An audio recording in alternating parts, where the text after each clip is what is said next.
নমস্কার, আমি দিনাটা কলেজের ভূগোল বিভাগের প্রথম বর্ষের ছাত্রী দিশা সাহা। আমি আজকে দিনহাটার মহামাপাট মন্দির সম্বন্ধে আলোচনা করতে যাচ্ছি। এটি একটি জাগ্রত মন্দির। কোচবিহার রাজপরিবারের 12 দেবীর পুজোর পর এটি কোচবিহার জেলার প্রাচীনতম পুজোগুলির মধ্যে একটি। শ্রী প্রাণগোপাল চক্রবর্তী যিনি কানু ঠাকুর নামে পরিচিত, তিনি প্রথম এই মন্দিরের মহামায়া দেবীকে পুজো করেন। শোনা যায় কোচবিহারের তৎকালীন শাসক মহারাজা নৃপেন্দ্র নারায়ণ দুয়াস জয়ন্তী থেকে আলিপুরদুয়ার, কোচবিহার এবং দিনহাটা হয়ে রংপুর তথা বর্তমান বাংলাদেশ পর্যন্ত রেললাইন স্থাপনের উদ্যোগ নেন 1885 সালে। সেই কাজেই বিভিন্ন এলাকার থেকে শ্রমিক আসেন এবং প্রচুর পরিমাণ পাথর ও বোল্ডও আনা হয়। এখানে কর্মরত শ্রমিকেরা, রেললাইন স্থাপনের জন্য কর্মরত শ্রমিকেরা একদিন একটি বড় সাপকে দেখতে পান, যেটি একটি বৃত্তাকার পাথরকে, উজ্জ্বল বৃত্তাকার পাথরকে আড়াল করার চেষ্টা করছিল। তারা ওই পাথরের মধ্যে মহামায়া দেবীর মূর্তিটিকে দেখতে পান। তারপর থেকেই নাকি তারা স্বপ্নাদেশ পান এবং তারপর থেকেই নাকি সেই পুজো শুরু হয়।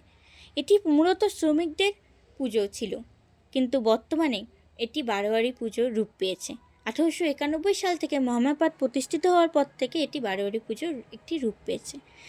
বর্তমানে সাহেবগঞ্জ রোডে অবস্থিত এই মহামায়াপাট মন্দিরটি সংস্করণ চলছে। আপনারা দেখতেই পাচ্ছেন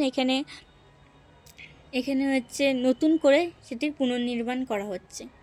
নিচের দিকে রুম করা হয়েছে এবং ওপরে আমি প্রথমেই মহামায়া দেবীর মন্দিরটিকে আপনাদের দেখিয়েছি, এবং নিচের দিকে ওপরেও রুম আছে এবং নিচেও রুম করা হচ্ছে, যাতে পুজোর কাজে যে রান্নাবান্না করা হয় সেগুলো যাতে করা যায়। এবং তারপর হচ্ছে যেহেতু পুনর্নির্মাণ চলছে, তাই সেখানকার হনুমান মন্দির, তারপর হচ্ছে জগন্নাথের মন্দির, এই সকল মন্দিরকে মহামায়াপাটের মাঝে নিয়ে এসে রাখা হয়েছে। হনুমান মন্দিরটাকে তো দেখালামই, আরেকবার দেখিয়ে নিচ্ছি। এখানে হচ্ছে জগন্নাথ দেবের মন্দির আছে এবং রাধা মাধবের মন্দির একসাথে রাখা হয়েছে। এবং রাস পূর্ণিমা উপলক্ষে এখানে কীর্তন চলছে।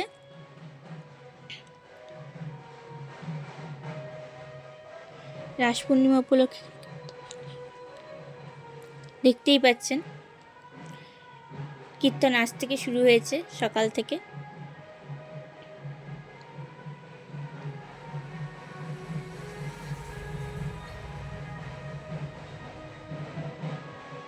এই যে আবার হনুমান মন্দিরটা এখানে দেখালাম।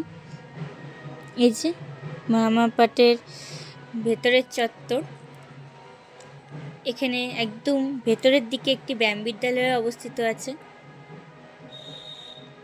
এবং ব্যায়াম বিদ্যালয়ের একদম পাশেই শনি মন্দির রয়েছে একটি। আমি যাচ্ছি, দেখাবো আপনাদেরকে শনি মন্দিরটাও, এবং ব্যায়াম বিদ্যালয়ের ভেতরেরও কিছুটা অংশ আপনার সঙ্গে শেয়ার করার চেষ্টা করব। এই যে শনি মন্দির, এটি একটি জাগ্রত মন্দির মহামায়াপাট। এই যে এখান থেকে হচ্ছে রথ বের হয় প্রত্যেক বছর। এখানে সবাই পুজো হতে। এই যে আমি ব্যায়াম বিদ্যালয়ের ভেতরে ঢুকে পড়লাম। এই যে ব্যায়াম বিদ্যালয়ের ভেতরে ব্যায়াম করার জন্য হচ্ছে বিভিন্ন সামগ্রী রয়েছে। ব্যায়াম বিদ্যালয়টা 1960 সালে প্রতিষ্ঠিত হয়েছে এবং প্রত্যেক বছর কালী পুজোর সময় এই ব্যায়াম বিদ্যালয়ের তরফ থেকে একটি শো অ্যারেঞ্জ করা হয় এবং নানান জায়গার থেকে জাজেসরা আসেন, যারা ভালো ব্যায়াম প্রদর্শন করতে পারেন তাদের পুরস্কৃত করা হয়। ভেতরে অল্প একটু অংশ আমি তুলে ধরলাম।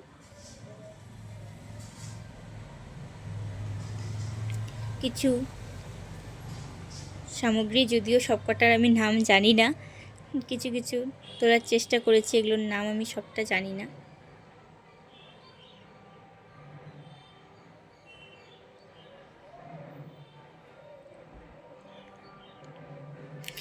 এবার এসে পড়লাম শীতলা মন্দিরে। একদম মন্দিরের বেরোনোর শেষ মাথায় শীতলা মন্দির রয়েছে।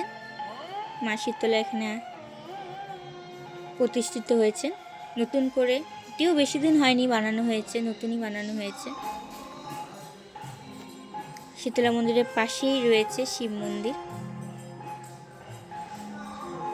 এই যে বাইরে বেরোনোর গেট।